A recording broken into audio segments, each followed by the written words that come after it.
Antigamente éramos queimadas em fogueiras. Hoje também somos, só que por fogueiras em formas diferentes.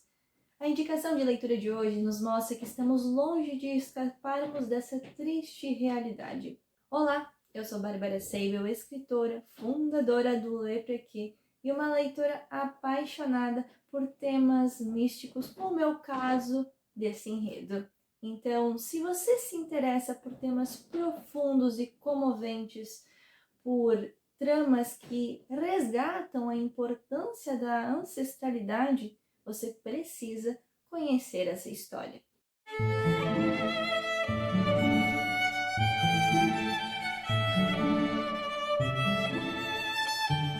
Bruxas, da autora mexicana Brenda Lozano, é o seu primeiro livro publicado no Brasil, com tradução de Silvia Massimini Félix, publicada pela editora Companhia das Letras. Mas antes de fazermos a nossa viagem rumo às montanhas do México, curta esse vídeo, se inscreva no canal e ative as notificações para receber mais conteúdos como esse.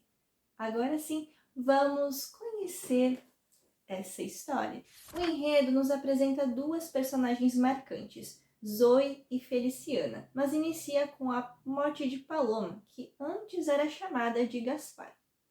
Os caminhos de Zoe e Feliciana se cruzam logo no início, quando o assassinato de Paloma se torna o motivo para que Zoe, como jornalista na metrópole mexicana, aceite escrever para o jornal onde trabalha um artigo sobre o assunto, mostrando, é claro, a raiva que sente em relação à violência de gênero. Paloma era muxe, o que no estado de Oaxaca, situado no sul do México, é um gênero que não é considerado nem feminino e nem masculino. Nas culturas zapotecas, muxe são as pessoas não binárias que se expressam no gênero feminino, embora designadas como masculinas no nascimento. Por isso, elas são também chamadas de terceiro gênero, o que para nós seria o trans.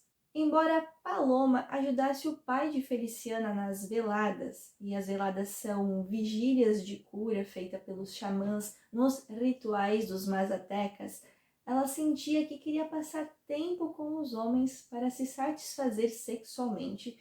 Por isso, ela acaba se afastando um pouco da linguagem. Tudo o que Zoe sabia sobre Feliciana era que ela era uma célebre curandeira da linguagem, a curandeira viva mais famosa, e que nas cerimônias ela usava as palavras para curar milagrosamente as pessoas. Conhecia a história de artistas, cineastas, escritores e músicos que tinham vindo de vários lugares do mundo só para conhecê-la, assim como milhares de pessoas comuns, adoecidos de toda parte, peregrinavam até o povoado de San Felipe, no México, escondido em meio às montanhas, na esperança de se ver livres de suas enfermidades. Sabia também que haviam livros, filmes e músicas, obras de arte inspiradas nas visitas que as pessoas lhe faziam, e que havia sido Paloma quem a iniciara como curandeira.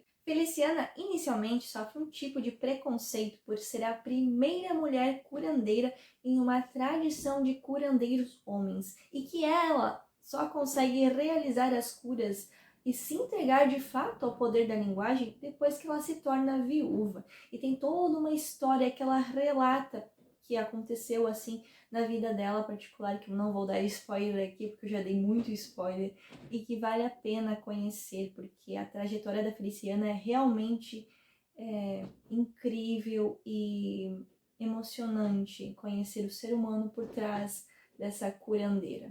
É importante falar que no livro há também uma definição que a própria Feliciana dá a si, usando termos como xamã, curandeira ou bruxa.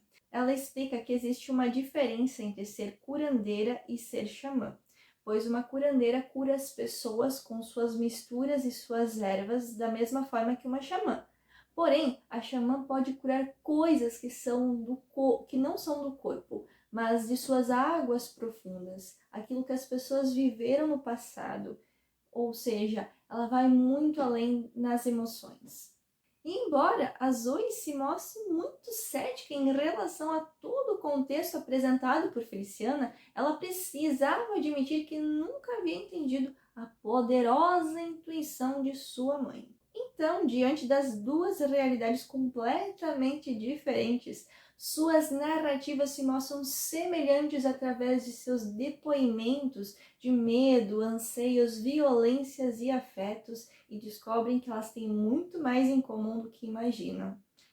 Mesmo que a narrativa inicie com Feliciana recebendo a notícia de que Paloma havia sido assassinada, o objetivo do enredo não é descobrir quem a matou, mas sim conhecer a história de duas mulheres que precisaram recordar a magia que habita no poder feminino. O livro conta com 220 páginas divididas em capítulos que se alternam entre as narrativas em primeira pessoa de Feliciana e de Zoe. Então dá para ter uma noção do que esperar desse enredo.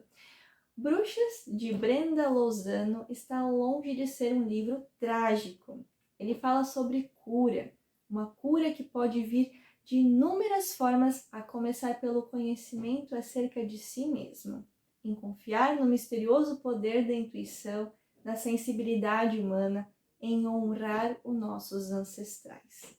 E na minha humilde visão, este livro veio para devolver um pouco do poder feminino, pois quando fechamos os nossos olhos, somos capazes de ver muito além do que o mundo nos mostra.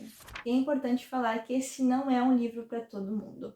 É para aqueles que estão dispostos a conhecer uma tradição ancestral, a se conectar com suas emoções, a entender que para que a cura aconteça é necessário olhar para as feridas. Espero que você tenha gostado desse conteúdo, então lembre-se de compartilhar com alguém que você gosta muito. E eu vou deixar, é claro, o link do livro aqui na descrição. E talvez seja interessante você conferir esse conteúdo aqui. E eu fico por aqui, espero você no próximo vídeo. Um beijão e até a próxima!